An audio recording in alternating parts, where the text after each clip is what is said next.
Senhoras e senhores, bom dia. Mais uma vez, sejam todos bem-vindos ao 4º Encontro de Economistas da Região Sudeste, Enesud. Dando sequência ao encontro de hoje com o tema Nova Ordem Econômica Internacional, convidamos para mediar o debate o vice-presidente do Corecon-MG e professor do curso de Economia da PUC Minas, Pedro Paulo Moreira Petersen.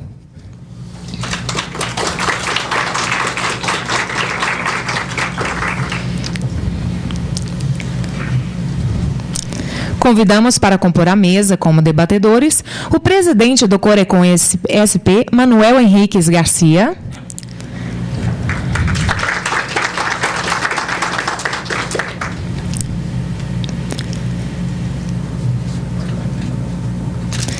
E o gerente-geral do Departamento de Inteligência Competitiva do BDMG, Tadeu Barreto Guimarães.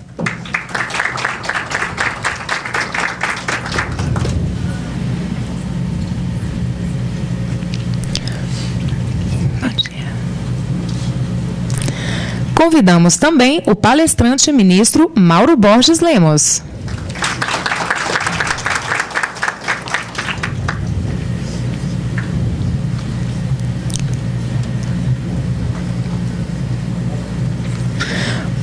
Para conduzir os trabalhos, passamos a palavra ao mediador vice-presidente do Corecon-MG e professor do curso de Economia da PUC Minas, Pedro Paulo Moreira Petersen. Bom dia a todos. Tudo bem? Alô? A plateia está escutando? Muito bom, então. Bem, primeiro, agradecer enormemente ao ministro Mauro Borges, né? Esse empenho dele todo, afinal de contas, ele está num período bastante importante da nossa economia, e ele está lidando com duas grandes transições aqui no Brasil e em Minas Gerais, e ele dedicou uma parte da agenda dele para nos brindar com uma palestra sobre o contexto nacional, né? Sobre as grandes decisões que o governo tem tomado com relação à condução da política econômica. E a gente tem que lembrar bem que nós estamos num cenário internacional que é, no mínimo, um cenário complexo, né? A gente vê o próprio desempenho da economia norte-americana, é um desempenho que ainda está um pouco indefinido. Por outro lado, a gente olha a Europa, nós vamos observar que ela está à véspera de uma recessão. E, estranhamente, a gente pode identificar a política norte-americana com uma política tipicamente heterodoxa. E ela tem surtido, ainda que com elementos ainda não muito definidos, ela tem surtido efeitos positivos no desempenho da economia norte-americana pós-crise. Enquanto isso, na Europa, onde eles se encontram numa anteporta de uma provável depressão, a política orientada pelos governos é uma política tipicamente ortodoxa. E para completar esse cenário complexo, a gente vai encontrar no Japão, né, uma política de natureza heterodoxa, ao estilo norte-americano, e, no entanto, essa política ela não tem surtido os efeitos que ela surtiu nos Estados Unidos. Em síntese, a gente observa que, embora nós tenhamos políticas distintas na Europa, nos Estados Unidos e no Japão, essas mesmas políticas têm resultado efeitos diferentes em cada uma dessas regiões.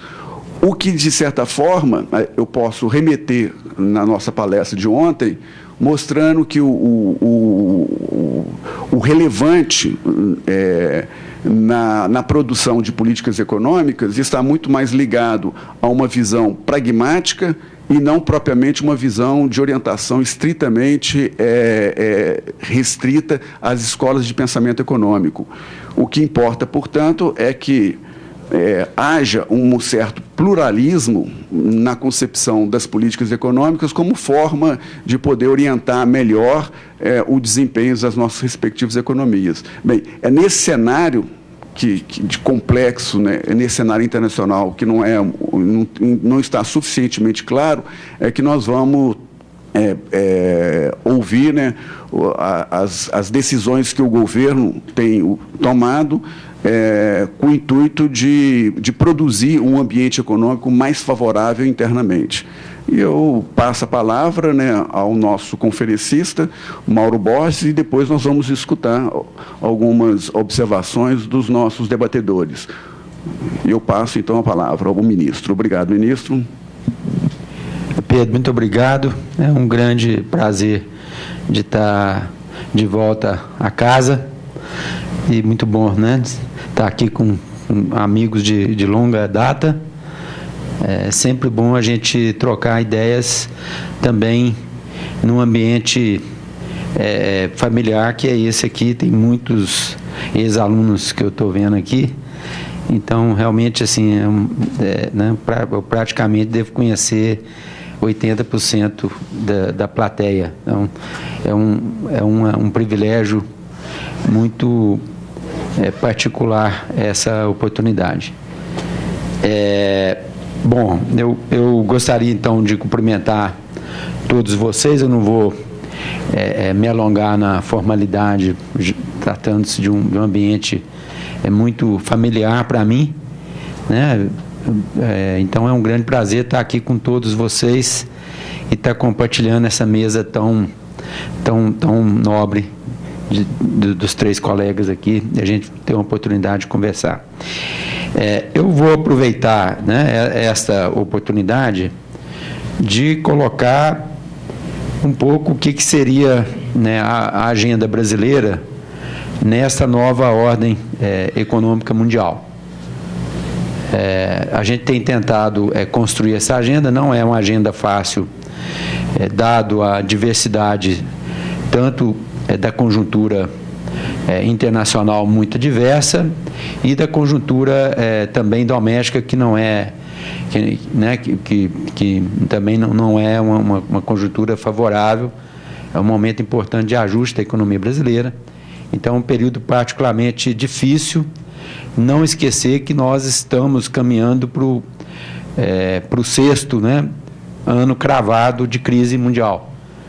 Se a gente fizer um olhar aí, muitos aqui ex-alunos de economia sabem que a crise de 29 ela só terminou com a Segunda Guerra Mundial. Ela durou exatamente 10 anos. Nós estamos no 6º ano dessa crise. Essa crise é a crise mais longeva desde a Grande Depressão de 1929.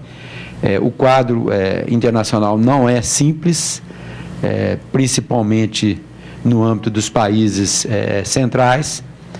Os Estados Unidos é um ponto fora da curva nesse processo, mas olhando para o conjunto dos países centrais, a situação europeia e japonesa são situações complexas. Então, é um quadro realmente preocupante, e aí o contexto da economia brasileira também é muito preocupante. Bom, o que seria, na verdade, quer dizer, eu vou fazer aqui uma discussão olhando para frente ao invés de olhar para trás, e recorrer às questões desse período da crise quando necessário. Então, como é que eu estou desenhando as características do novo ciclo de expansão? Nós vamos ter um novo ciclo de expansão, isso não tem dúvida. E aí a questão relevante é como está colocado as condições objetivas materiais para esse novo ciclo de expansão da economia mundial. Quer dizer, esse é o ponto. Quer dizer, nós possivelmente em 2015 e 2016 vamos estar crescendo a taxas um pouco maiores do que desse último triênio da economia mundial. Quer dizer, então, é uma retomada, só que essa retomada, esse novo ciclo de expansão, vai ser caracterizado, primeiro, por uma retomada lenta e uma taxa de crescimento de longo prazo menor do que do ciclo anterior.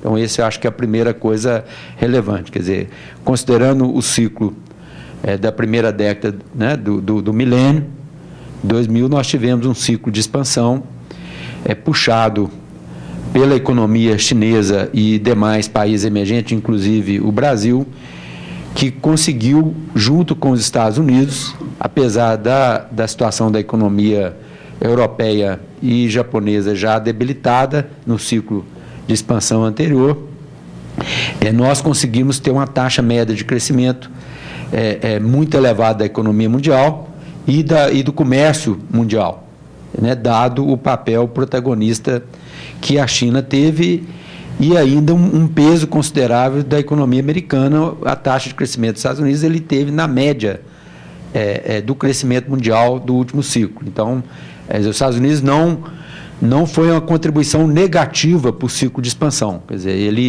ele teve um crescimento médio e, consequentemente, os países emergentes eles conseguiram performar uma taxa de crescimento mundial bastante elevada, possibilitando que o comércio mundial tivesse uma taxa de crescimento o dobro da taxa média de crescimento da economia mundial. Então, foi um fato absolutamente excepcional que a taxa de crescimento do comércio mundial ele foi fundamental para o crescimento da economia mundial, né? Ele foi um vetor de demanda agregada decisivo para o ciclo de expansão que nós vivemos na primeira década. Então, essa é uma característica que nós não teremos mais. Isso que eu queria pontuar aqui. Quer dizer, o que eu vislumbro é que nós vamos ter uma taxa de crescimento de longo prazo no próximo ciclo de expansão menor, uma vez que a taxa de crescimento da China e dos emergentes, aí incluído o Brasil, vai ser uma taxa de crescimento médio menor do que a do ciclo anterior. O crescimento americano, acredito que vai ser um crescimento moderado, ele vai tender a ter uma taxa de crescimento na média da economia mundial de novo, quer dizer, só que num nível menor, quer dizer, o nível da taxa média de crescimento vai ser inferior à do ciclo passado, uma vez que nós vamos ter um crescimento com baixo crescimento da produtividade. Esse é outro elemento que eu acho que é uma característica importante. Nós tivemos um crescimento da produtividade da economia mundial significativo, muito mais em função de custos menores dos países emergentes, principalmente da China, do que vamos dizer, de crescimento autônomo da produtividade via progresso tecnológico. E, nesse sentido, se olhar o crescimento da produtividade americana do ciclo passado, é um crescimento bastante precário, bastante limitado. Estou falando da economia americana, que é a economia líder mundial, e, em geral, a taxa de crescimento da produtividade da economia americana ela dá o tom da taxa média de crescimento da produtividade mundial, via crescimento autônomo da produtividade, no padrão aí, de demanda agregada keynesiana. Quer dizer, esse é um crescimento do investimento calcado em avanços grandes tecnológicos, num progresso tecnológico bastante sistemático, o que não aconteceu no ciclo passado. Quer dizer, vamos dizer, foi muito mais uma expansão produtiva baseado em baixo custo dos fatores, inclusive o custo do capital, dado a liquidez internacional, estava muito alta. Nós conseguimos, então, ocupar a capacidade produtiva liderada pela China sem um grande avanço do crescimento autônomo da produtividade via progresso tecnológico. Quer dizer, esse novo ciclo, essa característica vai se reproduzir, só que o crescimento baseado em baixo custo não será mais possível. O patamar de custo da economia mundial, e particularmente da China, está mudando e, consequentemente, o crescimento agregado da produtividade vai ser menor, porque, quer dizer, para compensar a menor redução de custo, o ritmo mais lento de crescimento via ganhos de escala baseado em custo, nós teríamos que ter um crescimento do progresso tecnológico muito forte para segurar o crescimento da produtividade e, consequentemente, o ciclo realimentador de expansão da demanda agregada, no caso do ciclo anterior via comércio externo, e ganhos de produtividade. Quer dizer, nós não teremos esse mecanismo tão eficiente do ciclo passado, uma vez que o componente autônomo da produtividade ainda vai estar muito precário, na minha forma de analisar. Então, quer dizer, nós teremos, então, nesse sentido, uma taxa de crescimento da produtividade baixa, dado que nós estamos ainda numa transição de paradigma tecnológico. Quer dizer, se a gente tivesse já num novo paradigma tecnológico da manufatura avançada, nós estaríamos, finalmente, depois da Revolução Industrial, no século XIX, vivendo um momento onde ganhos de escala não seriam decisivos para o avanço da produtividade manufatureira. Isso ainda não vai acontecer. Quer dizer, a gente sabe que o processo de manufatura avançada, baseada, né, em sistemas digitais, impressora 3D, na linha de produção, não no departamento de P&D, né, ou de design, isso ainda é um processo em maturação, ou seja, a manufatura avançada ela não atingiu ainda o que a gente chamaria tecnicamente do estágio de fusão tecnológica. Está no estágio de maturação da inovação e não no estágio de difusão tecnológica, tanto no âmbito intersetorial, na esfera estritamente produtiva mesmo, que é o que faz o efeito, de fato, do aumento de produtividade, e muito menos do ponto de vista territorial. Quer dizer, nós temos grandes feitos de manufatura avançada localizadas no mundo, particularmente nos Estados Unidos, que e vai continuar sendo a economia líder mundial. Quer dizer, então, quer dizer, nós vamos viver um ciclo, vamos dizer, com a característica de um ciclo de expansão morno, né? Ele não é alvissareiro, e devemos, aí, como economia brasileira, estar preparado para essas características deste ciclo, né?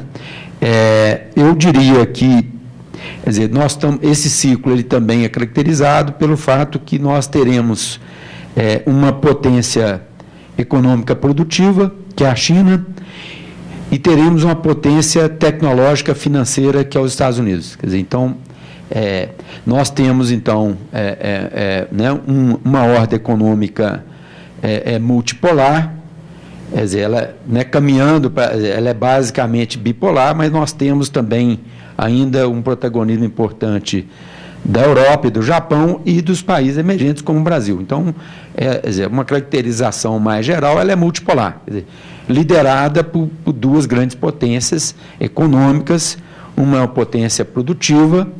Na China vai continuar com uma grande oficina do mundo, e seus países periféricos que compõem a divisão regional do trabalho no Sudeste Asiático, ao mesmo tempo que os Estados Unidos continua de longe sendo a economia com maior capacidade tecnológica, de conhecimento científico e tecnológico. Quer dizer, a diferença dos Estados Unidos para o resto da economia dos outros países ainda é monumental.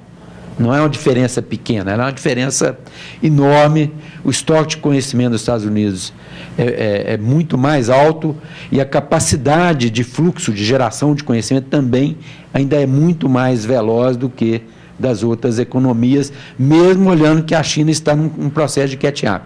Mas se olhar, de fato, a geração das chamadas novas tecnologias, principalmente na área de manufatura avançada, a diferença ainda é simplesmente brutal. Bom, dado esse quadro sintético, eu tenho que ser sintético aqui, mas esse é o quadro geral, na minha opinião.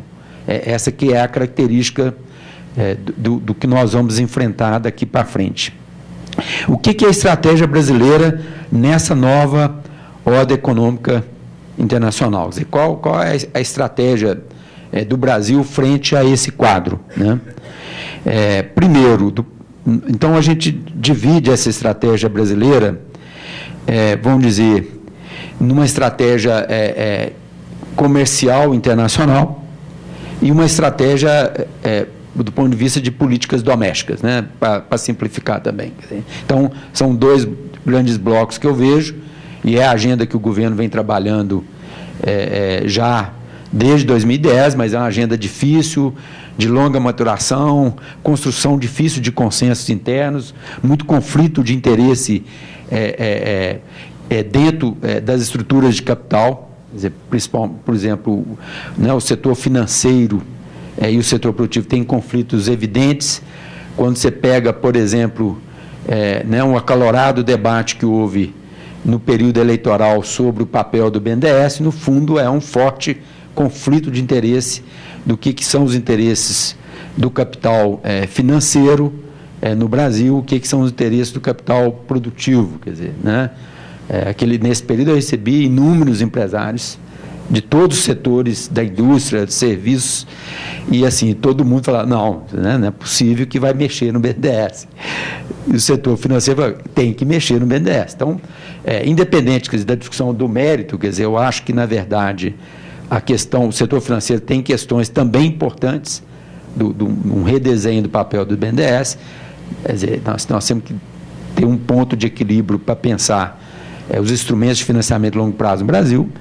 Mas, assim, o que eu estou dizendo é que a polêmica em torno da questão do BNDES, ela foi uma forma de materializar os fortes conflitos né, dentro das várias estruturas de capital no Brasil, vamos dizer assim. Então, essa é uma questão que eu acho muito importante.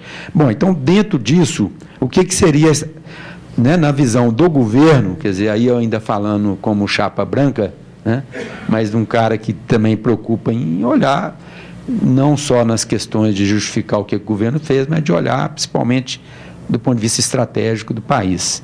Quer dizer, a gente está trabalhando, então, na verdade, né, com esses dois grandes blocos. Quer dizer, no bloco comercial e de abertura, né, internacional, como é que a gente trabalha isso? Quer dizer, como é que o Brasil pode se inserir, né, nas estruturas produtivas globais, né, e reposicionar, como ele pode ser capaz de se reposicionar nas principais cadeias globais de produção. Quer dizer, muitas vezes tem uma discussão fora do lugar dizendo que o Brasil não participa das cadeias globais de produção.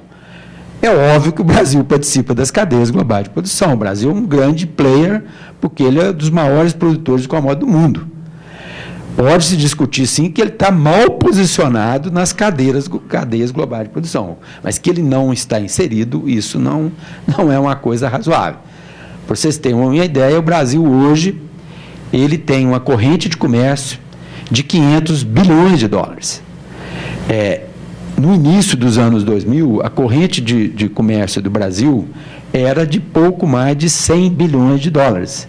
Em 10 anos, com o ciclo de expansão da primeira década e o boom das commodities internacionais, o Brasil multiplicou por 5 o volume de comércio né, com o mundo.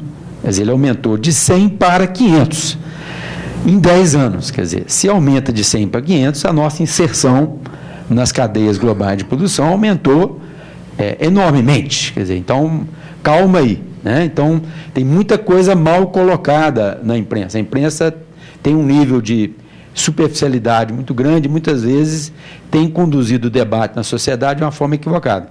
A questão que nos interessa é se nós queremos, enquanto nação, estar posicionado como nós estamos nas cadeias globais. E é óbvio que a resposta é não.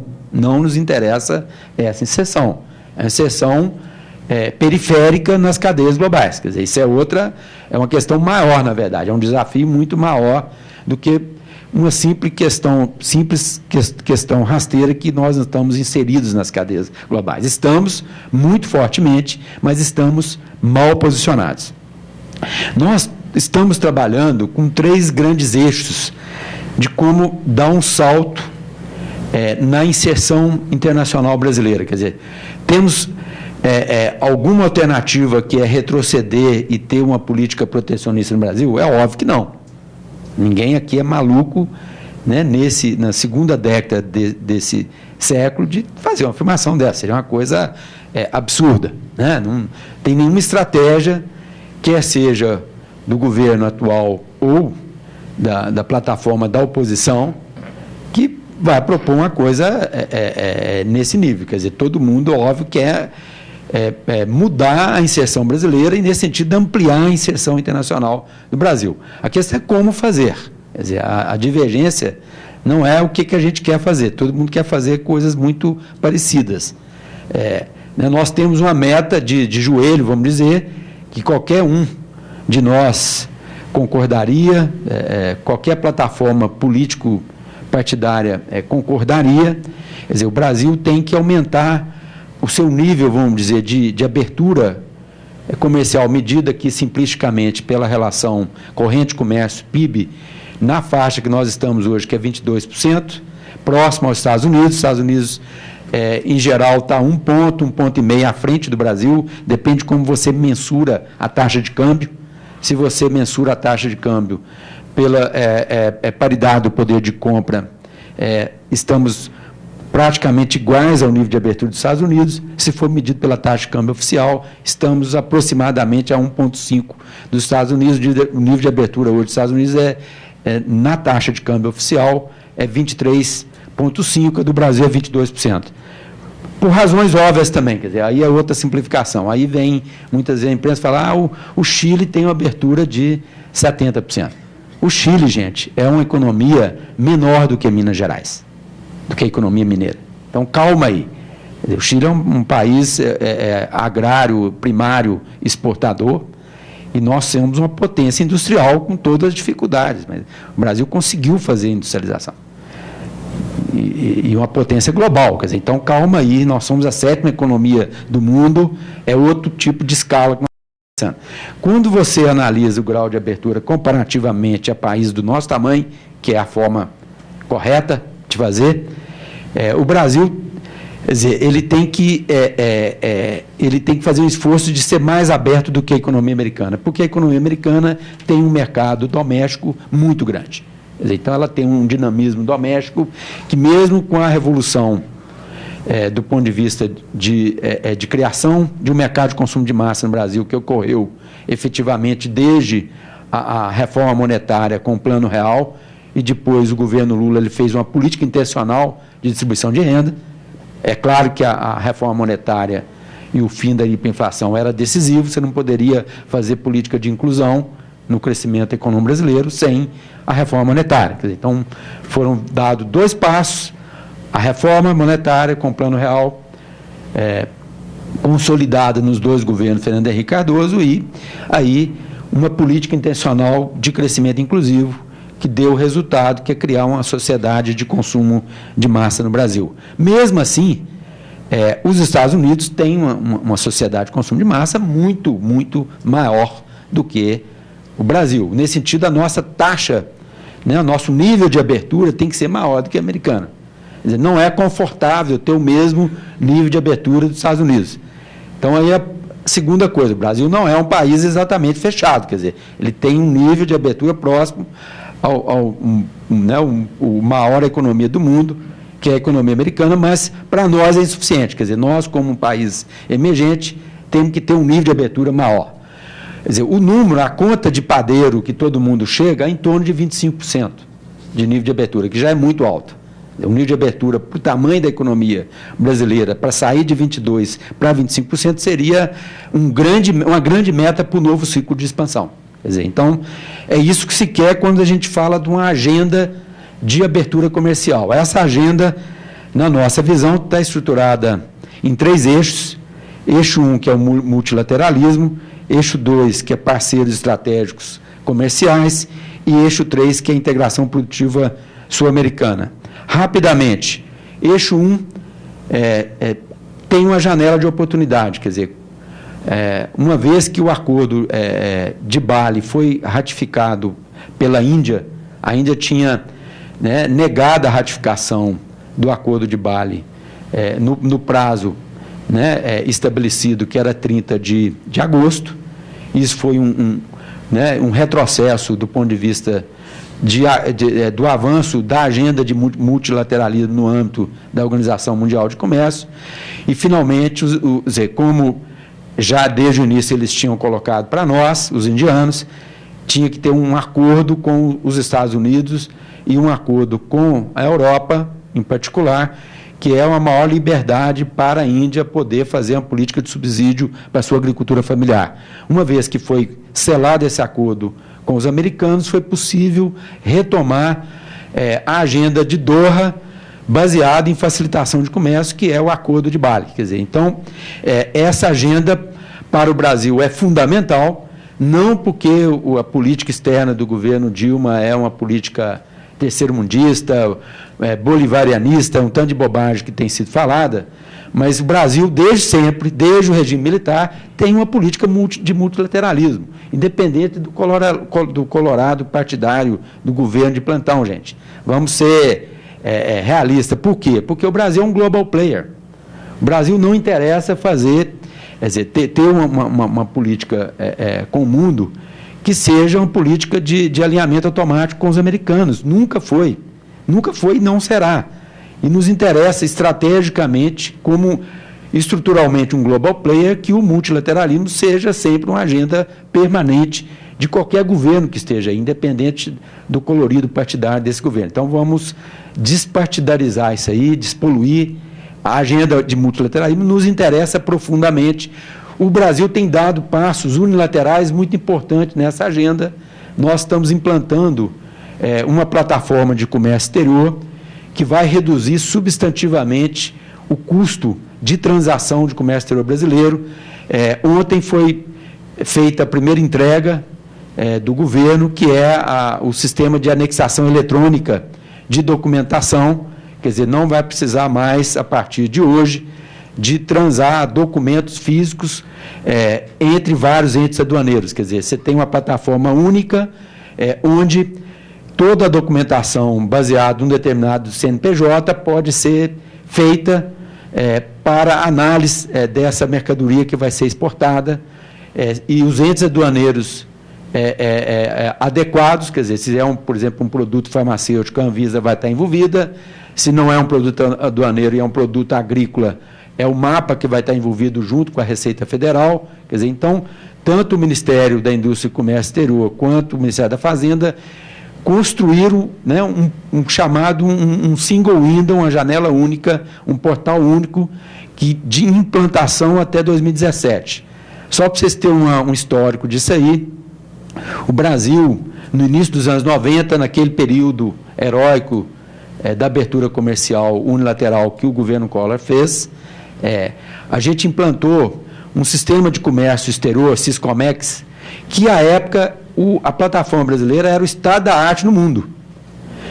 Nós estamos operando com esse Siscomex, com esse sistema, com essa plataforma, desde o início dos anos 90, quer dizer, hoje nós estamos em 2014, 25 anos quase, quer dizer, então, ela está inteiramente defasada porque que é o comércio mundial hoje. Eu dei um exemplo aqui que a própria corrente de comércio do Brasil, em 10 anos, ela multiplicou por 5, passando de 100 para 500 bilhões de dólares. Então, obviamente, esse sistema de single window é o sistema fundamental, vamos dizer que materialmente dá a base institucional para o Acordo de Bali. O Brasil já está fazendo isso, ele é um dos países que mais evoluíram na construção dessa plataforma, e isso aí é muito importante. No caso do que eu chamo de eixo 2, que são parceiros estratégicos comerciais, nós temos uma visão em 3 partes. Uma ligada à China e aos BRICS, uma ligada aos Estados Unidos e uma ligada à União Europeia. O que é a ideia aqui? Primeiro, no caso dos BRICS, quer dizer, nós temos uma consciência clara que, dada a resistência do Congresso americano, em particular, nós não vamos conseguir fazer uma reforma profunda dos órgãos multilaterais que existe desde o acordo de Bretton Woods, tanto no âmbito do Fundo Monetário Internacional, quanto no âmbito do Banco Mundial. O que foi feito no âmbito dos BRICS para enfrentar uma realidade concreta? Quer dizer, não é a vontade do presidente Obama, nem da Comissão Europeia, não é isso. Quer dizer, você perguntar ao presidente Obama, ele acha que isso aí é um retrocesso. Você perguntar a Christine Lagarde, presidente da FMI, ela tem a mesma opinião, mas não é isso. Quer dizer, para fazer essas reformas, o Congresso americano tem que aprovar. Então, isso não vai acontecer rapidamente. E aí, os BRICS tomaram a decisão muito pragmática e fundamental, que é criar um novo Banco de Desenvolvimento, e criar, fazer um acordo contingente de reserva. Para vocês terem uma ideia, quer dizer, esse Banco de Desenvolvimento ele tem uma capitalização inicial de 50 bilhões de dólares e tem um disponível para a operação, agora que ele vai ser estruturado em 2015, de 100 bilhões de dólares. Isso aí, gente, é um volume de funding superior ao que o Banco Mundial tem hoje, tá? Só para vocês terem ideia. Isso foi feito no acordo de Fortaleza, em julho desse ano, e a imprensa brasileira simplesmente desconsiderou um fato que é um fato histórico. Quer dizer, nós estamos criando um banco de desenvolvimento para alavancar a infraestrutura entre países. O BNDES não é um instrumento adequado para isso. Por exemplo, a construção daquela famosa ferrovia e rodovia, né? Elas são integradas do Oceano Atlântico ao Pacífico, ela não é possível sem um instrumento desse tipo. E a bioceânica, quer dizer, que é fundamental para a integração física da América do Sul. Sem isso, sem integração física, a Europa só se integrou quando fez integração física. Então, quer dizer, esse banco é fundamental. A entrada na África, a China entrar com o Brasil. Os africanos têm grande resistência aos chineses na África e tem grande aceitação do Brasil, só que os chineses são agressivos, têm instrumentos, o Brasil tem instrumentos precários para fazer isso. Esse banco vai ser estratégico para os investimentos tão necessários na África. Então, está sendo criado um banco de grande potência, não é uma coisa pequena, é uma coisa de grande escala. E o acordo contingente de reserva, ele também é um acordo grande, ele dá estabilidade cambial para os 4 países, os 5, porque a África do Sul entrou, dos BRICS. Isso é uma coisa pequena? Não, nós estamos falando aqui, o acordo contingente de reserva, ele tem uma tranche inicial de 50 bilhões, e em 3 anos vai chegar a 100 bilhões. Quer dizer, ele é contra o FMI, está fazendo disputa com o FMI? Não, ele é integrado ao FMI. O Brasil, como a China, a Rússia, a Índia e a África do Sul são países membros do Fundo Monetário Internacional e todas as regras desse acordo contingente de reserva é feito de uma forma complementar ao FMI. Quer dizer, tanto é que no dia posterior, a presidente Dilma, que era, à época, presidente pro tempore dos BRICS, a Cristina Lagarde ligou para a Dilma, falando, Dilma, maravilha do que vocês fizeram, isso aí está fortalecendo o sistema multilateral de estabilidade monetária e cambial. Quer dizer, então, é um sistema totalmente integrado às regras da FMI. A auditagem desse acordo contingente é feito pelos técnicos da FMI e é um grande avanço de você criar um sistema complementar aos sistemas de Bretton Woods que, infelizmente, os políticos americanos não conseguem entender, né? Então, essa é um avanço e essa é uma agenda do Brasil com a China e com os BRICS. O segundo é a agenda com os americanos. O Brasil tem uma maturidade grande no sentido de acordo de investimento e acordo tecnológico com os americanos. Teve um passo que era muito importante para eliminar o sistema de bitributação dos investimentos, que é uma questão decisiva nessa relação, decisiva. Não esqueçamos que há 20 anos atrás, a relação de investimento cruzado Brasil e Estados Unidos era de 1 para 10. De cada investimento que o Brasil fazia nos Estados Unidos fazia $10 de investimento aqui. Hoje a relação é de 1 para 4. A cada $1 que nós investimos nos Estados Unidos, eles investem $4 aqui. Quer dizer, é uma relação que mudou substantivamente. Sem o acordo de bitributação, nós não temos como avançar na integração de investimentos em infraestrutura e investimento em serviços e na manufatura com os americanos, que é fundamental para a integração brasileira com o mundo.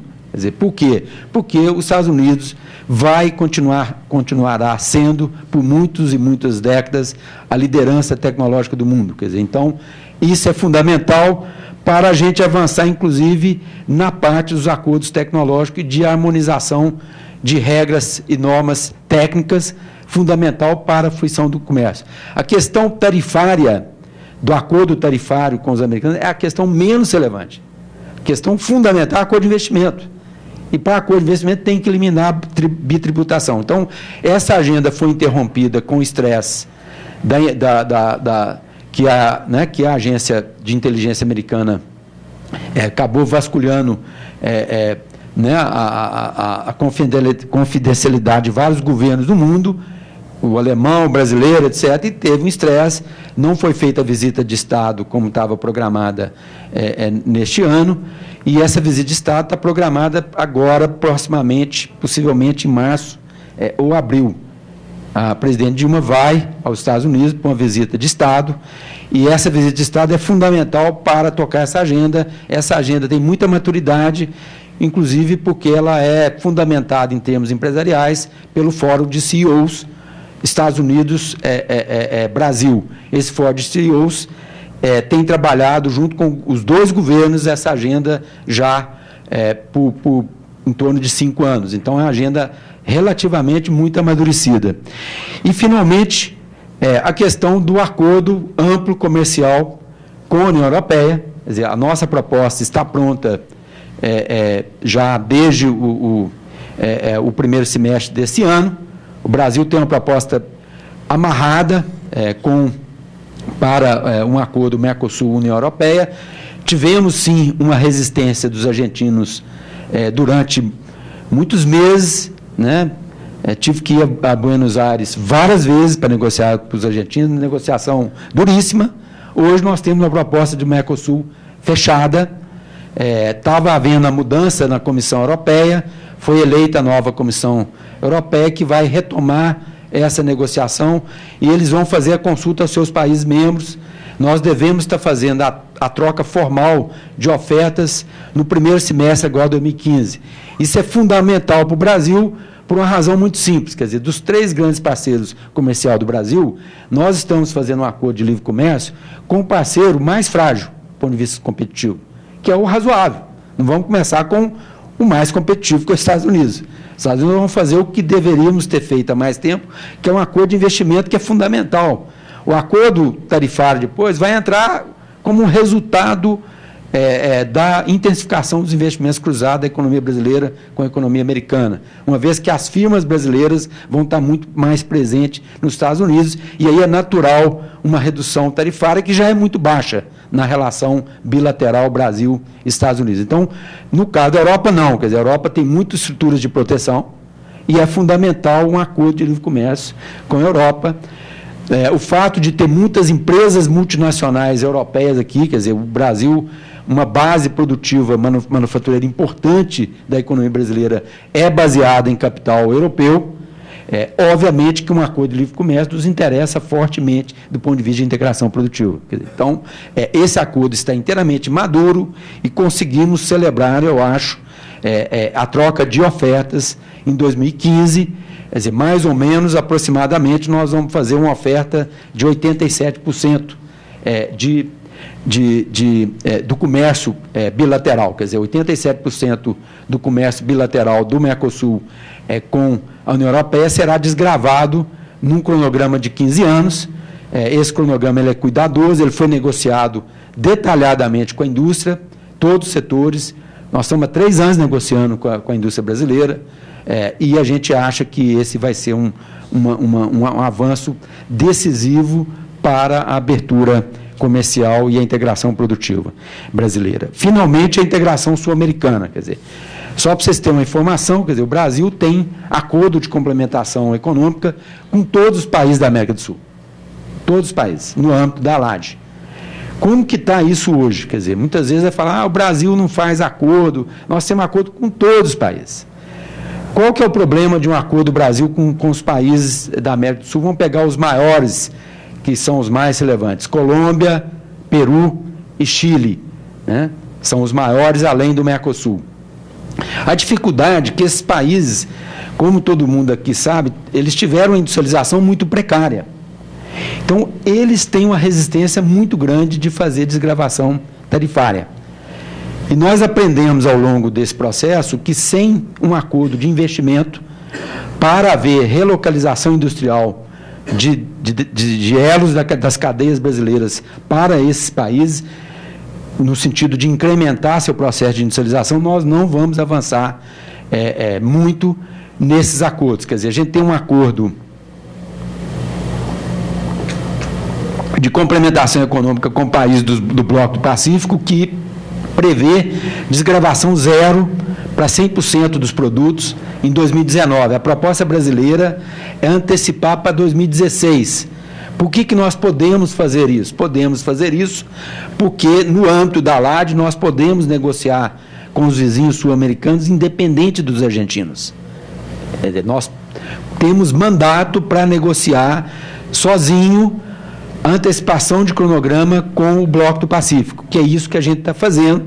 Nós temos trabalhado duramente nessa agenda e a gente considera que nós temos uma proposta também de um acordo de investimento muito moderna, muito contemporânea, muito mais flexível do que os acordos de investimento no âmbito da OECD, quer dizer, o modelo OECD de acordo de investimento, ele envolve a solução de controvérsias no âmbito de uma terceira instância multilateral, que, em geral, você cai nessas instâncias numa barafunda kafkiana jurídica, que todas as experiências no mundo é que você aí inviabiliza, de fato, os acordos a partir de qualquer controvérsia na implementação desses acordos. A gente criou um modelo muito mais simples com os países sul-americanos e eu acredito que uma vez que você implementa esse modelo de acordo de investimento, você avança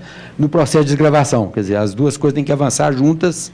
Quer dizer, e eu acho que para consolidar essa integração comercial e produtiva, os empresários industriais brasileiros têm que estar dispostos a relocalizar parte das suas atividades para esses países. Não existe jogo de ganha-perde na relação comercial. Quer dizer, por exemplo, um superávit que nós temos com a Venezuela, de 4 bilhões de dólares, ele é inviável. Ele é inviável. O superávit com a Colômbia, de 2,5 bilhões de dólares, é inviável no longo prazo. Quer dizer, você não faz acordo comercial com o vizinho para você ser o país superavitário. Quer dizer, você tem que viabilizar que a gente ganhe escala para comercializar com terceiros países. Quer dizer, mas no bloco você tem que buscar um maior equilíbrio comercial. Para isso você tem que ter integração física também. Quer dizer, então, aquilo que eu estava falando anteriormente. Então, essa agenda é uma agenda extremamente relevante que a gente acha que deve ser implementada. É possível um acordo de livre comércio com o México? Sim. No âmbito do acordo de complementação econômica 7.0, esse acordo, quer dizer, essa possibilidade de um acordo amplo com o México está colocada, só que os mexicanos têm se negado permanentemente a pôr na mesa, de fato, um acordo amplo. Eles só querem um acordo automotivo porque eles têm vantagem comparativa no acordo automotivo e o Brasil quer o acordo amplo. Quer dizer, então, mais uma vez, ao contrário do que a imprensa vem falando, o Brasil está doido para fazer um acordo com o México, mas o México tem tido resistências grandes numa negociação de um acordo geral. Nós vamos propor de novo, em março vence o acordo vigente de complementação econômica com o México, e na renovação a proposta brasileira vai ser colocar na mesa um acordo geral com os mexicanos. E aí nós poderíamos pensar, de fato, pela primeira vez na história da América Latina, de uma integração comercial e produtiva com os nossos vizinhos e irmãos, né? Essa é uma questão extremamente importante na estratégia de abertura brasileira nesse novo ciclo. Finalmente, o cenário doméstico. Nós temos que preparar o cenário doméstico para o novo ciclo de crescimento da economia mundial. Nós sabemos que no curto prazo tem um desafio muito grande, que é o ajuste macroeconômico. O Brasil fez um esforço tremendo para evitar uma recessão e uma desorganização da economia, principalmente impedindo o desemprego. Nós conseguimos atravessar essa tormenta de 6 anos de crise internacional com a taxa de desemprego muito baixa, graças a um esforço que o governo fez, muito forte, mas que estressou inteiramente a situação fiscal do governo. Hoje nós temos uma situação fiscal bastante preocupante e crítica, e para um ajuste fiscal nós vamos ter que trabalhar, quer dizer, um desafio muito grande, que é fazer esse ajuste com a bicicleta andando, quer dizer, trocar o pneu furado da bicicleta com ela andando. Nós não podemos parar a bicicleta e criar uma recessão no Brasil. Quer dizer, num momento de pressão inflacionária, quer dizer, mesmo com a economia brasileira hoje estagnada, né, com uma taxa de crescimento próxima a zero, nós temos uma pressão inflacionária vindo de uma parte que é da demanda agregada da nova sociedade de consumo no Brasil. Então, a inflação de serviços, ela é fundamental para explicar essa inflação que está aí. Nós temos uma inflação inicial, uma parte da indexação da economia brasileira, que todos nós conhecemos muito bem, ela não foi desmontada com o Plano Real. Teria que ter uma segunda etapa da reforma monetária, que o Brasil não fez, temos que fazer, e temos uma inflação de oferta, que é ligada às infraestruturas. Hoje o Brasil tem um déficit de infraestrutura enorme. O último grande ciclo de infraestrutura, de investimento em infraestrutura que o Brasil fez foi nos anos 70. Quer dizer, nos anos 70 nós estamos há quase 45 anos de déficit. Quer dizer, o que a gente fez de infraestrutura nesse período é absolutamente insuficiente para o tamanho atual da economia brasileira. Então, essa é uma agenda também muito importante. E o governo, então, tem trabalhado fortemente, quer dizer, agora o grande desafio é o ajuste macroeconômico, sem que a agenda microeconômica da política de competitividade, que a gente abra a mão dela. Quer dizer, então, não vai ser fácil o novo governo, esse novo período aí de 4 anos, porque você tem que fazer um ajuste macroeconômico fundamental. A economia brasileira tem que crescer de uma forma equilibrada. Nós sabemos que nenhuma economia cresce no longo prazo desequilibrada do ponto de vista macroeconômico, e, ao mesmo tempo, não podemos abandonar a agenda de competitividade, que é baseada, né, numa agenda regulatória, uma agenda tributária, uma trabalhista e uma agenda estrita de política industrial e tecnológica. Eu não vou entrar aqui no detalhamento dessa agenda, depois eu poderia explicar, mas eu diria que hoje tem um consenso muito grande na sociedade em torno desses 4 eixos da agenda microeconômica, e nós temos que trabalhar duro e não abandonar essa agenda de competitividade, mesmo com esforço de ajuste macroeconômico que será feito em 2015 e 2016. Então, muito desafio pela frente, vamos trabalhar. Muito obrigado.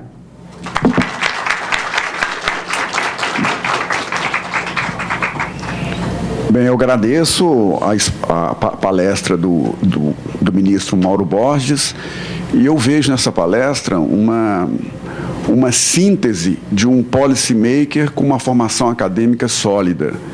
Isso é fundamental para que ele tenha essa clareza na exposição, e essa clareza na exposição só foi possível por causa que as políticas estão muito bem estruturadas.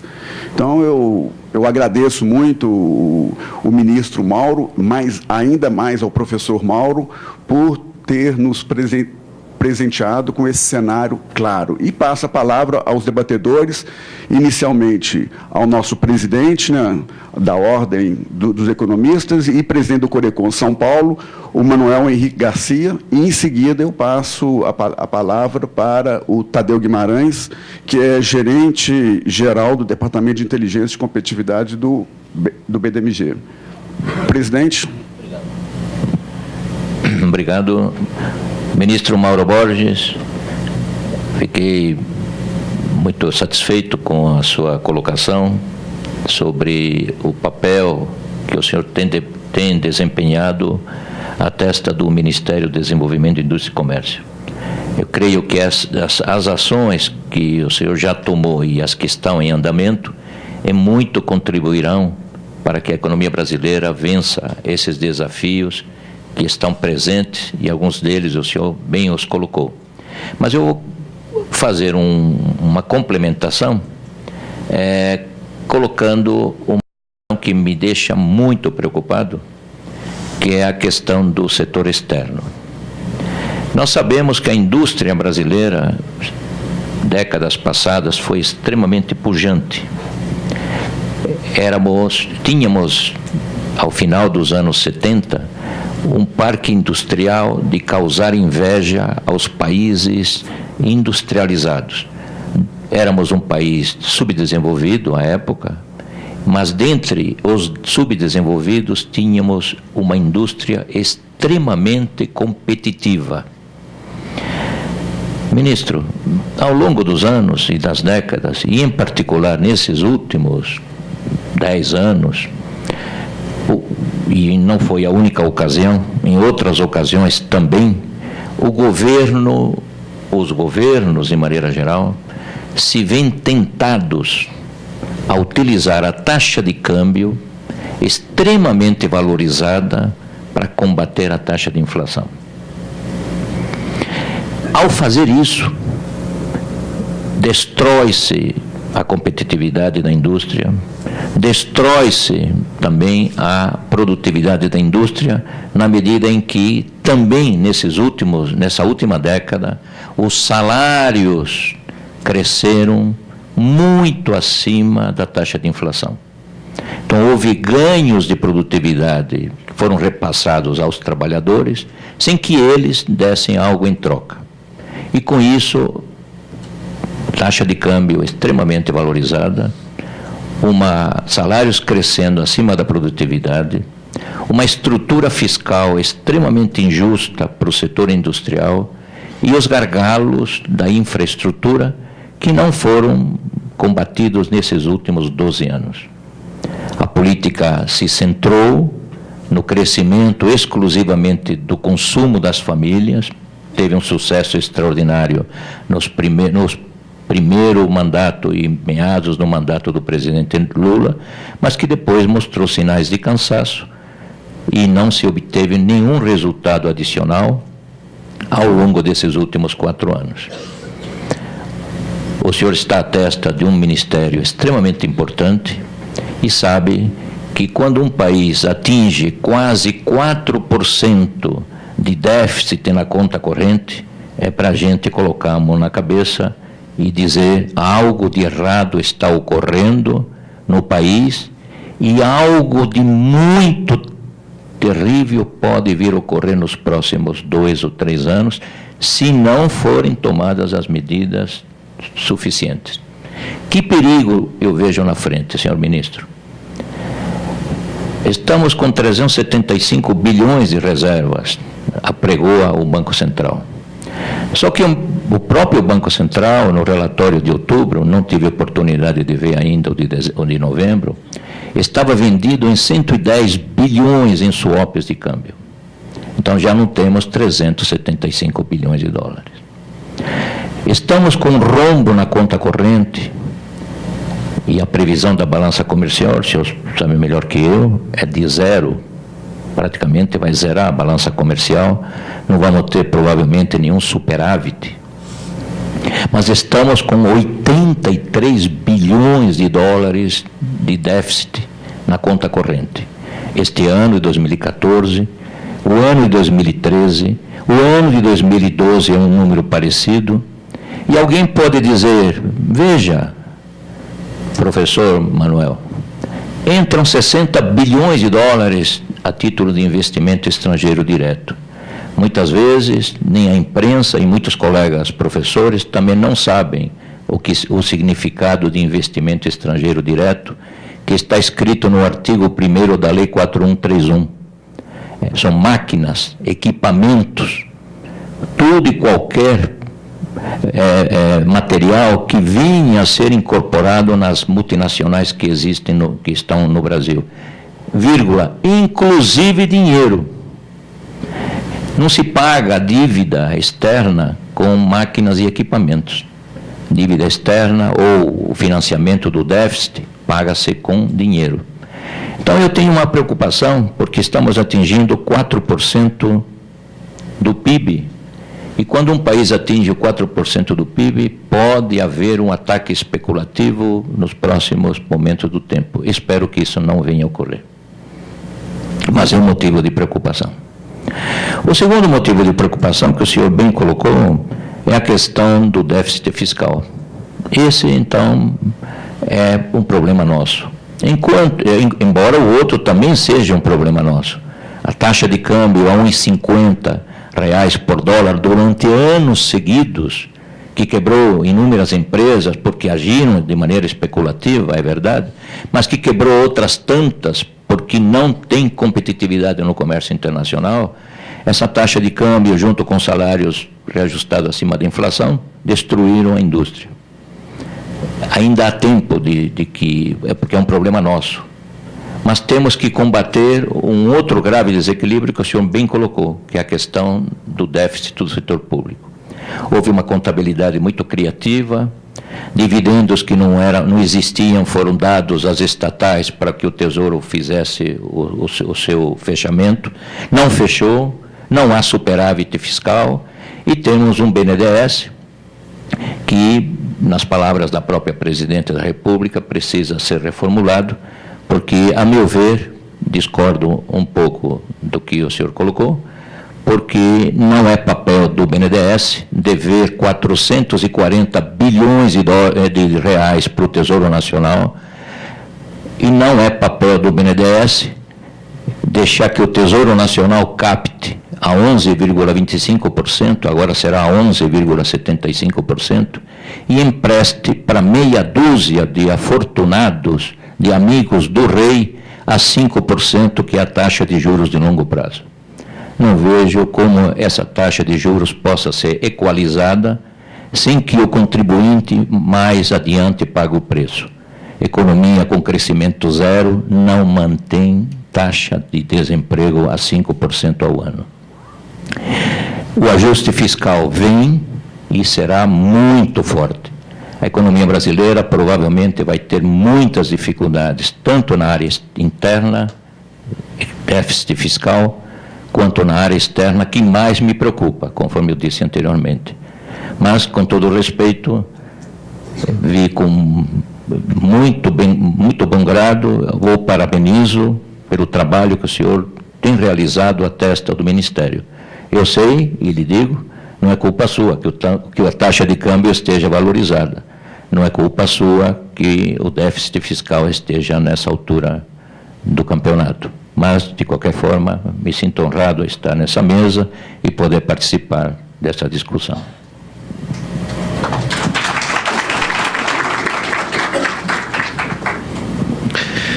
Professor Mauro Borges, eu poderia chamá-lo de ministro também, mas eu acho que eu fico mais confortável na posição de aluno também e de amigo. Mauro, primeiro, te parabenizo pela forma que você tratou questões tão complexas, né? Partindo de uma visão integrada do ciclo econômico, com uma visão realista do próximo ciclo econômico e dos desafios que se colocam para a economia do tamanho do Brasil. Gostei de ver, né, assim, sou uma pessoa da área de estratégia, né, tenho uma trajetória de servidor público no BDMG de 29 anos, hoje estou como gerente geral de inteligência competitiva, então acabamos de fazer um exercício de cenários exploratórios para ver os ambientes externos e como o BDMG pode se inserir nesse ambiente. Então, a gente deu uma olhada lá, então foi para mim muito confortável, prazeroso ver essa sua apresentação e esse encadeamento de uma visão do contexto externo, de duas agendas claras para dentro, uma agenda de comércio internacional e claramente posições firmes de uma meta de subir de 22 para 25 a taxa de abertura, que imagina como deve ser difícil operacionalizar isso, e você coloca como um grande ganho uma mudança de plataforma que estava aí desde o início da década de 90. Então, isso para mim foi uma satisfação ver essa palestra. Eu queria te ouvir mais sobre algumas coisas. Primeiro, vou sair fora da agenda macroeconômica. Meu colega Manuel aqui já colocou suficientes questões para você abordar aí, que eu gostaria de ouvir mais, Mauro, sobre como é que você até parou aqui quando começou a falar da agenda microeconômica e os 4 eixos. Porque eu imagino que, e você também fez uma pergunta que eu acho que é a mais difícil de responder. é como manter a agenda de competitividade quando o assunto virou ajuste macroeconômico, né? Quer dizer, nós tínhamos esquecido um pouco esse tema algumas décadas atrás, assim, né, uns 10 anos atrás, e o risco agora do governo federal se ocupar com a agenda macroeconômica e a gente perder uma discussão microeconômica, que são, assim, pequenas... Eu sou do segmento financeiro, então só lembro uma aqui do início do governo do Lula, por exemplo, quando regulamentou o crédito consignado. Só essa, ali de 2003, 2004, né? É tão pequena e quase um detalhe, mas só que ela derrubou a taxa de crédito pessoa física de 8% ao mês para algo que em torno aí de 2,5% ao mês. Isso é uma agenda micro. Isso não é ajuste macroeconômico. Então, eu gostaria de te ouvir um pouco nessa direção, porque eu acho que a grande tarefa, ainda mais com esse diagnóstico que você faz da questão da altura que nós estamos no progresso tecnológico, né? Porque a gente não teremos grandes ganhos de produtividade advindo do progresso tecnológico. Como é que aumentar a taxa de investimento? Como é que a gente dá dinâmica para a economia? E aí eu queria só te ouvir um pouco mais sobre a agenda microeconômica, e se é o caso da gente pensar, e aí eu volto aqui para a minha origem, a como não pensar no Banco de Desenvolvimento de Minas Gerais, como é que a gente pode pensar talvez até um papel mais protagonista das agências e dos bancos de desenvolvimento regionais, numa agenda mais microeconômica. Tá certo? Para a gente não perder essa agenda e talvez, se a gente voltar aos debates com o Banco Central a respeito de algumas normas que regulam e restringem a ação dessas instituições, a gente pode abrir uma frente, porque eu acho que essa vai ser a grande batalha. Quer dizer, não perder os avanços que foram feitos ao longo de algumas décadas. Eu gostei de ver o seu diagnóstico, né, do avanço e do ponto de nós precisávamos fazer uma segunda geração da reforma monetária, né, avançar um pouco mais nisso, né? Mas eu queria isolar, pelo menos do meu ponto de vista, as questões da agenda macroeconômica e te ouvir um pouco mais do que se deixou lá de agenda microeconômica e que, eventualmente, seria bom a gente não perder de vista, pelo menos no meu ponto de vista.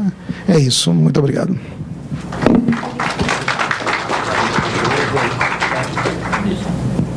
Muito obrigado pelas perguntas muito pertinentes e relevantes dos dois debatedores.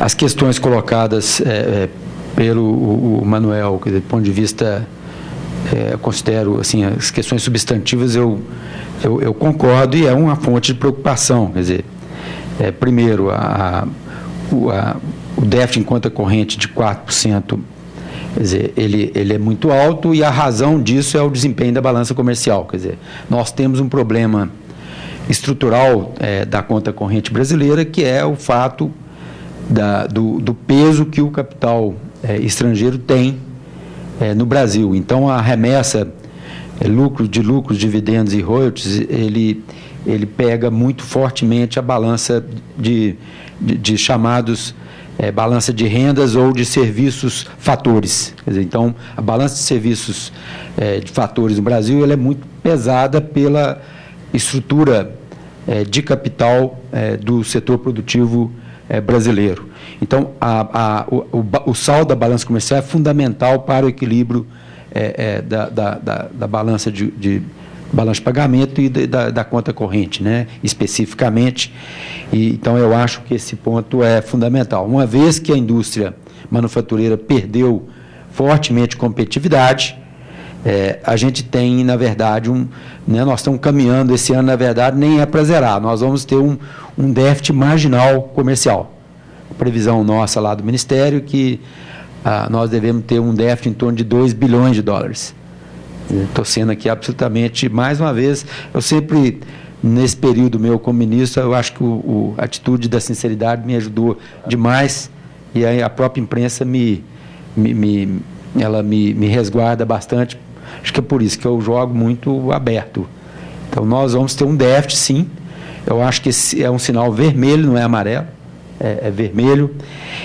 E a razão disso é a sobrevalorização do câmbio. Quer dizer, nós temos outros problemas estruturais, mas né, vis-à-vis outros momentos que tivemos grandes superávites, como, por exemplo, na primeira década de 2000, às vezes a gente observa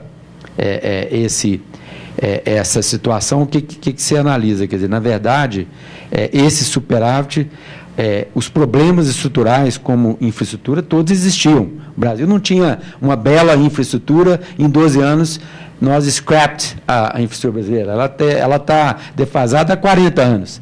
Nós não sabemos fazer projeto, Manuel. Projeto de engenharia. O Brasil era um país de referência em grandes projetos de engenharia de construção nos anos 70. Era dos países onde você tinha os engenheiros, escritórios de engenharias mais capacitados. A capacidade projetária do Brasil hoje é ruim. O que ajuda, inclusive, é a corrupção. Quer dizer, quando você tem projeto mal feito, é a porta aberta para a corrupção.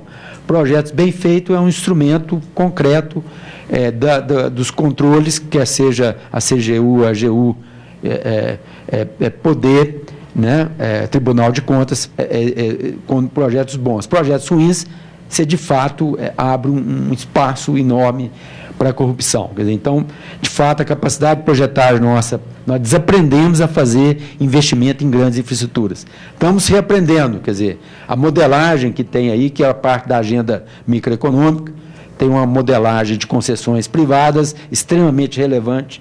O Brasil não é capaz hoje, em termos de setor público, de ser um grande investidor.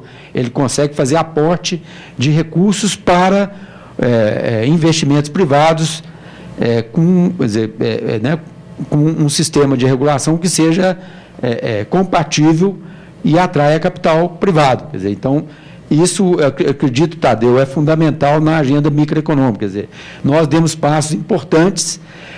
A última tranche dessa parte de regulação, que é uma parte crítica da agenda microeconômica, é a modelagem para ferrovias. Quer dizer, ela é mais difícil. Como eu estudei na Inglaterra, eu vi a TART tentando fazer concessão privada para a ferrovia. Ela penou mais de 5 anos para chegar num modelo minimamente razoável para rodar. Quer dizer, então, isso não é trivial, qualquer país tem dificuldade. A Europa tem um sistema ferroviário que roda porque é altamente subsidiado e caro, mas o próprio sistema americano ele tem mais deficiência do que o sistema europeu, porque exatamente, quer dizer, é uma modelagem de concessão muito complexa. Quer dizer, então, esse é um desafio. Então, eu diria, Manuel, que, na verdade, você tem um aspecto que é a sobrevalorização do câmbio e tem um aspecto estrutural que é o nosso grande déficit em macro infraestruturas, o que afeta negativamente a competitividade. Quer dizer, tem então um lado de externalidades negativas e uma questão de gerenciamento macroeconômico ligado à taxa de câmbio e à inflação estrutural no Brasil. Eu acredito que enquanto a gente não debelar a inflação estrutural, e ela hoje ela é basicamente a inflação que necessita um plano real 2, para eliminar qualquer processo de indexação de contratos no Brasil.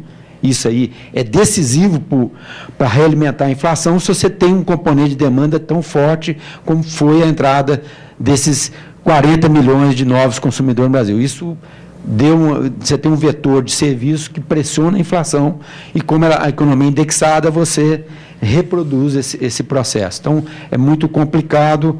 Eu acho que esse é um enorme desafio a ser enfrentado. De fato, o câmbio ainda está sobrevalorizado comparativamente a 2006, quando ele começou uma apreciação muito forte, em torno de 22% a 25%, depende da forma que você faz a conta. O câmbio real efetivo, né? Ele continua muito...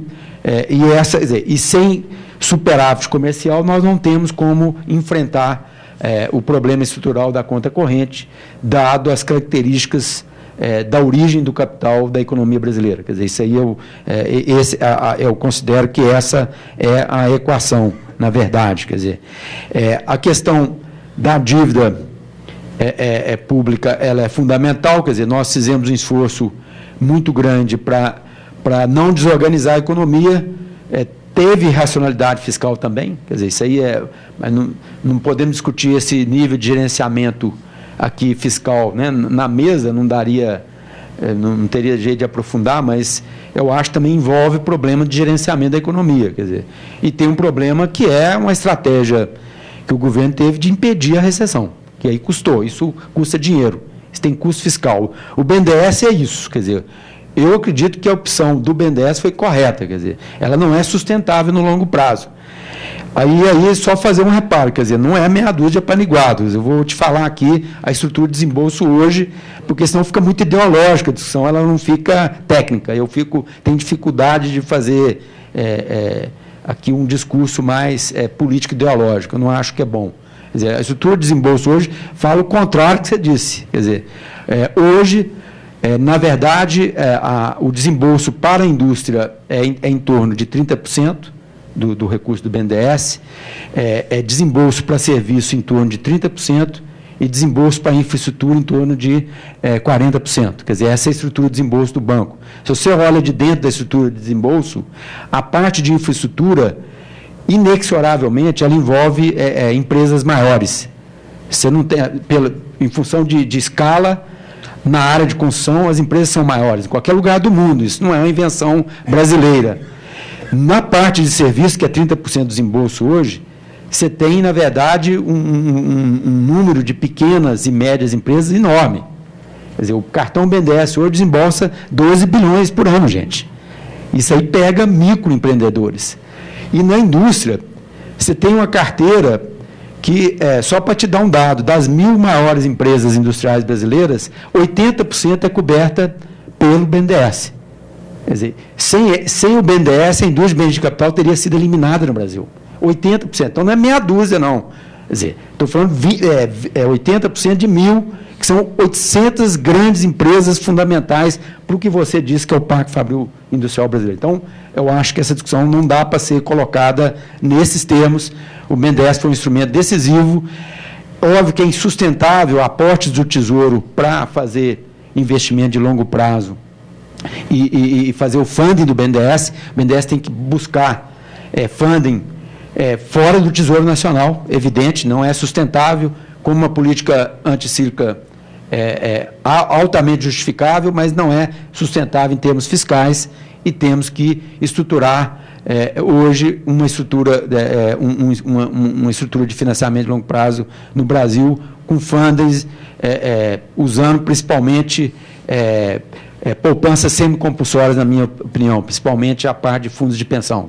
Nós temos que caminhar para instrumentos, Tadeu, de renda variável, que dê funding em escala suficiente às necessidades da infraestrutura brasileira. Quer dizer, senão nós não vamos conseguir fazer todo esse plano de concessões na parte das grandes infraestruturas, tanto de transporte quanto na área de energia, que é muito grande. Quer dizer, essa é a grande fronteira de investimentos do Brasil. No caso das micro-reformas, eu só queria chamar a atenção o seguinte, por que eu acho que eu sou, em geral, estruturalmente otimista, senão eu não seria uma pessoa tão feliz como eu sou. Quer dizer, e como eu sou um cara otimista, eu sempre vejo a vida pelo lado bom da vida e não pelo lado ruim. Todo mundo aqui pode ver a vida por dois ângulos. Por um lado sempre ruim, todo mundo tem problema, e um lado positivo das coisas boas da vida. Eu só olho para o lado bom. E também não tem retrovisor no meu carro, só olho para frente. Eu detesto fazer discussões olhando no retrovisor. Isso não funciona. Então, na minha opinião, quer dizer, por que eu sou otimista? Todas essas reformas microeconômicas que eu falei, o custo fiscal delas é baixo. Só dar um exemplo concreto para ver o que eu estou dizendo. Se eu pego aqui a reforma tributária e a trabalhista, são duas grandes reformas. O Brasil tem um sistema, uma legislação trabalhista do século passado, da primeira metade do século passado, então ela é totalmente defasada do que é o mercado de trabalho no Brasil hoje. E aí eu diria o seguinte, quer dizer, grande parte da reforma trabalhista, ela não tem custo. Por exemplo, negociação coletiva por local de trabalho. Isso não tem custo, isso é uma mudança da legislação. Tem um lobby das grandes centrais sindicais contra isso, porque isso perde o papel político delas nas negociações sindicais, se você faz por local de trabalho. Mas óbvio que essa é uma reforma fundamental. E isso é uma reforma sem custo.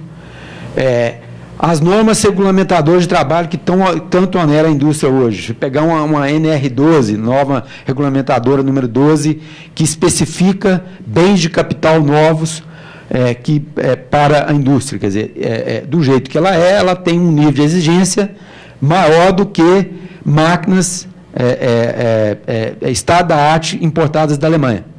Eu cheguei para o ministro Manuel Dias e falei, ô ministro Manuel, tem alguma coisa errada com nós, porque eu autorizo a compra das máquinas, tanto via importação, com ex-tarifário, quanto BNDES pelo PSI.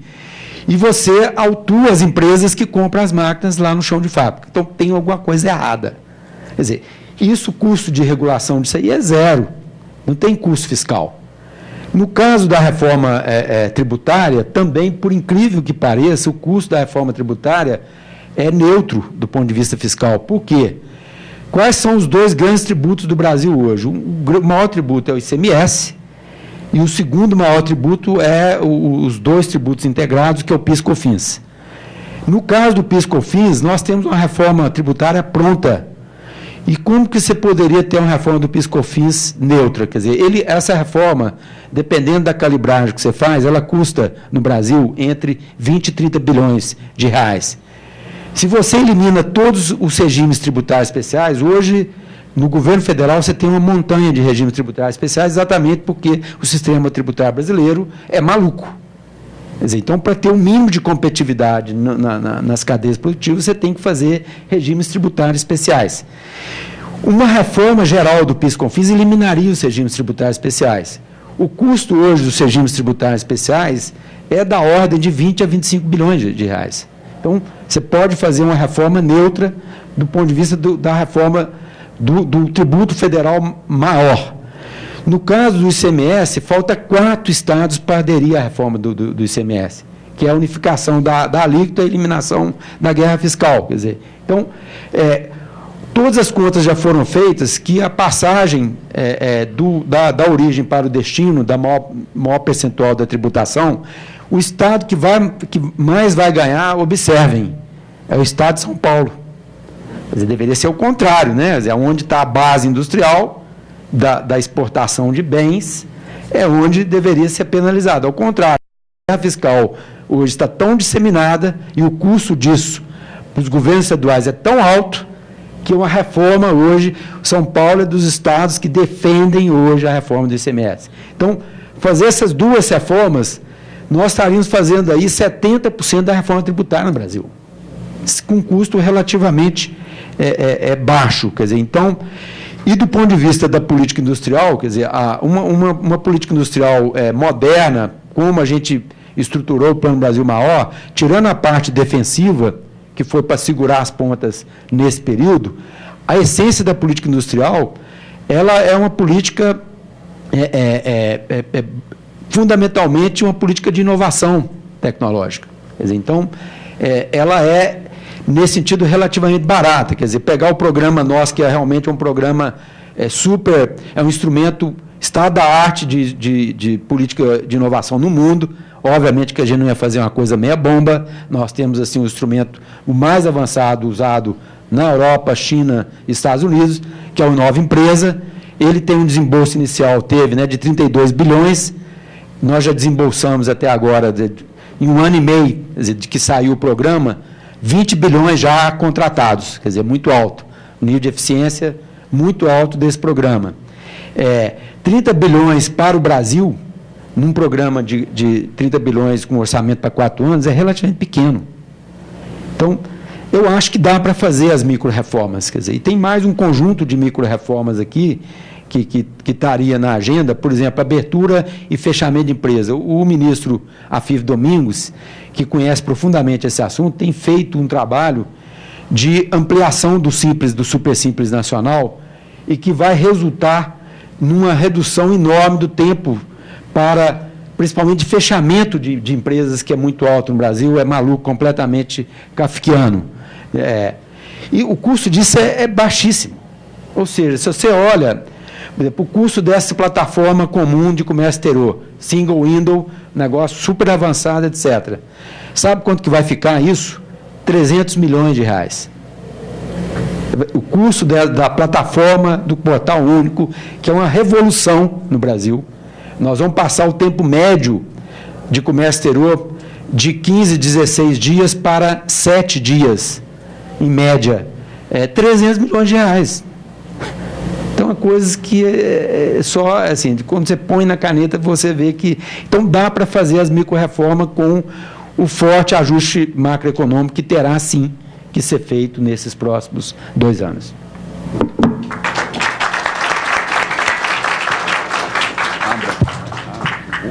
Eu vou ter que ir embora. Bem, infelizmente, né, eu acabo de ser informado aqui pelo ministro que o tempo dele está contado, a agenda dele está muito apertada, era a nossa intenção estender as perguntas ao público, mas... Eu vou levar cartão vermelho da minha chefe. Com certeza. Então, eu agradeço muito, né, essa bela palestra do professor Mauro Borges e convido a todos, na parte da tarde, vai ter um outro painel muito interessante, que também vai versar, a partir de uma nova ótica sobre a ordem internacional, com o embaixador Samuel.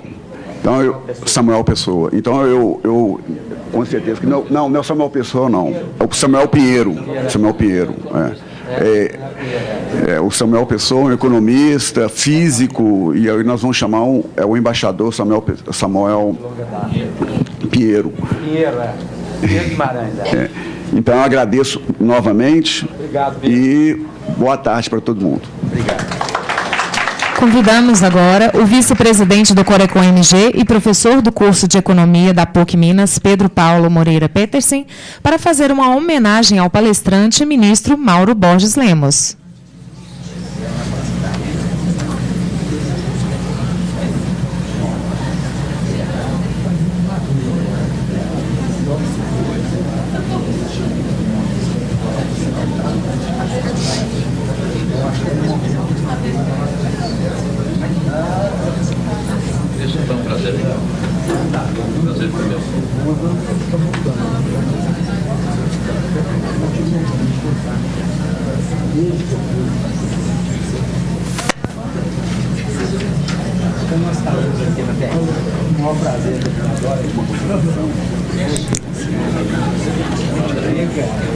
Agraciado também com uma homenagem, o gerente-geral do Departamento de Inteligência Competitiva do BDMG, Tadeu Barreto Guimarães.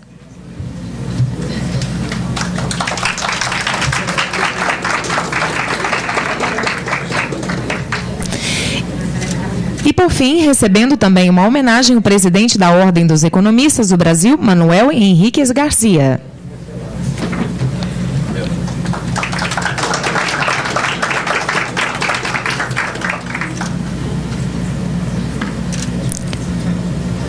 Senhoras e senhores, em nome do Corecon MG e dos apoiadores desse encontro, agradecemos mais uma vez a todos pela presença. Aguardamos por vocês hoje às 14h45 para darmos continuidade às atividades. Tenham todos uma ótima tarde.